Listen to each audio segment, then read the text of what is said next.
ನಮ್ಮ ದಾವಣಗೆರೆಯ ಉಪಚುನಾವಣೆಯ ಸಂಬಂಧಪಟ್ಟಂಗೆ ನಮ್ಮ ಸಮಾಜದ ನಾಯಕರಾದಂತಹ ನಜೀರ್ ಅಹಮದ್ ಸಾಬ್ರವರು ಹಾಗೂ ಅಬ್ದುಲ್ ಜಬ್ಬಾರ್ ಸಾಬ್ರವರ ವಿರುದ್ಧ ಕ್ರಮ ಕೈಗೊಂಡಿದ್ದಾರೆ.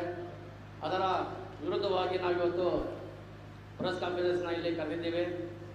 ತಮ್ಮೆಲ್ಲರಿಗೂ ಇದು ತಿಳಿದಿದೆ, ದಾವಣಗೆರೆಯ ಉಪಚುನಾವಣೆಯಲ್ಲಿ ನಡೆದಿರೋಂಥ ಎಲ್ಲ ಘಟನೆಗಳು ತಮ್ಮ ಮಾಧ್ಯಮ ಮಿತ್ರರಿಗೆ ಎಲ್ಲ ತಿಳಿದಿದೆ.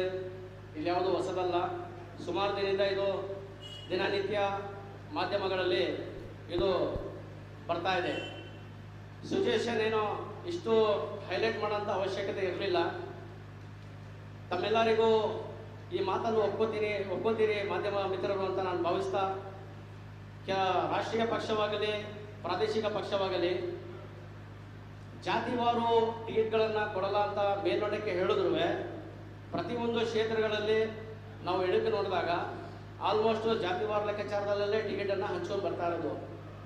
ನಮ್ಮ ಸಮಾಜದ 80,000 ಮತದಾರರು ಆ ಕ್ಷೇತ್ರದಲ್ಲಿದ್ದು, ಯಾವಾಗ ನಮ್ಮ ಹಿರಿಯ ನಾಯಕರಾದಂತಹ ದಿವಂಗತ ಶಾಮನೂರು ಶಿವಶಂಕರಪ್ಪರವರು ನಿಧನರಾಗ್ತಾರೆ, ಅದಾದ ಮೇಲೆ 4 ತಿಂಗಳ ನಂತರ ದಾವಣಗೆರೆ ಮತ್ತು ಬಾಗಲಕೋಟೆಗೆ ಉಪಚುನಾವಣೆ ಘೋಷಣೆ ಇದ್ದಿಲ್ಲದೆ ಇನ್ನೂ ವಯಸ್ಸಿತ್ತು. ಸಮರ್ಥ ಶಿವಶಂಕರಪ್ಪರವರಿಗೆ ಇನ್ನೂ ವಯಸ್ಸಿತ್ತು.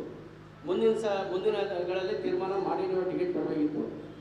ಶಿವಶಂಕರಪ್ಪರವರು ಮಾತು ಕೊಟ್ಟಿದ್ರು, ಅಲ್ಪಸಂಖ್ಯಾತರಿಗೆ ಮುಂದಿನ ಸರಿ ನಾನು ಟಿಕೆಟ್ ಬಿಟ್ಕೊಡ್ತೀನಿ ಅಂತ. ಆ ಮಾತು ಮೇಲೆ ನೀವು ದೊಡ್ಡ ಮನಸ್ಸು ಮಾಡಿ ನೀವು MLA ಆಗಿದ್ದೀರಿ, ಕರ್ನಾಟಕ ರಾಜ್ಯ ಸರ್ಕಾರದ ಮಾನ್ಯ ಸಚಿವರಾಗಿದ್ದೀರಿ, ನಿಮ್ಮ ಧರ್ಮಪತ್ನಿ ಲೋಕಸಭೆ ಸದಸ್ಯರಾಗಿದ್ದಾರೆ, ತಿರ್ಗಾ ನಿಮ್ಮ ತಂದೆ ಇದ್ರು ದಿವಂಗತರಾದರು, ಮಗನೂ ನೀವು ಇದು ಮಾಡ್ಕೊಂಡು ಬನ್ನಿ ಅಂದರೆ ದಾವಣಗೆರೆ ಮುಸಲ್ಮಾನರನ್ನ ಗುಲಾಮರು ಅಂತ ಅನ್ಕೊಂಡಿದ್ದೀರಾ? ತುಂಬ ಇದೆ ಸರ್. ಕಾಲಯ ತಸ್ಮಯ ಮಯ ಅಂತ ಹೇಳ್ತಾರೆ ಸರ್. BJPಗೆ ಮುಸ್ಲಿಂ ಮತಗಳು ಬರಲ್ಲ ಅಂತ ಕೆಲವೊಬ್ರು ಅಥವಾ ಬೈಂಡಲ್ ಮಾಡಿಕೊಂತಾರೆ ಸರ್. ಈಗ BJP ಸಿದ್ಧಾಂತನೇ ಬೇರೆ ಥರ ಇದೆ. ದಾವಣಗೆರೆಯಲ್ಲಿ ತಾವು ನೋಡಿರ್ಬೋದು, ಮುಸ್ಲಿಂ ಮನೆಗಳಿಗೆ ಹೋಗಿದ್ದಾರೆ, ದರ್ಗಾಗಳು ಹೋಗಿ ದುವಾ ಮಾಡಿಸಿದ್ದಾರೆ. ಈಗ ಅವರು ಬದಲಾವಣೆ ನೋಡ್ತಾ ಇದ್ದಾರಲ್ಲ ಸರ್. ಇನ್ನೂ ಅದು 2028ಗೆ ಇರೋದು.